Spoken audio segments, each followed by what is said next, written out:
Let's talk about something sitting right in the middle of where we are today.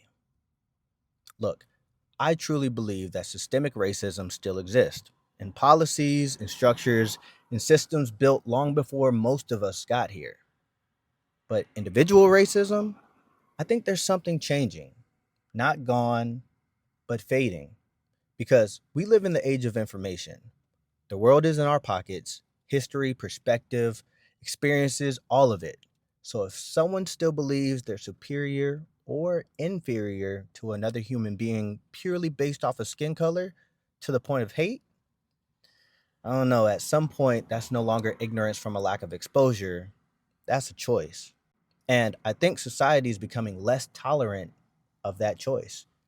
In the book How to Be an Anti-Racist, Ibram X. Kendi talks about three spaces: the racist, the non racist, and the anti racist. The non racist stays neutral, doesn't add anything to the problem, but doesn't confront it either. The anti racist, they refuse to make space for harmful behavior. Not passive, not silent, not let it slide. And I think more people are stepping into that space. So here's the challenge: make ignorance uncomfortable. Not people, ignorance. Because no, you're not obligated to educate everyone. No one deserves your peace and your energy like that. But if you choose to engage, understand what you're really doing.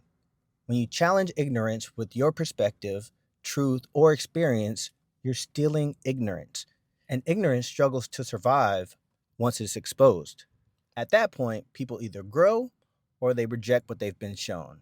And if they reject, well, then they've shown you their cards. And we all know once you show your cards, it's impossible to win the game. Maybe the goal isn't about winning every argument. Maybe the goal is simply this: expose ignorance, challenge it when you can, and never let it get too comfortable. Because when ignorance loses its comfort, it loses room to grow.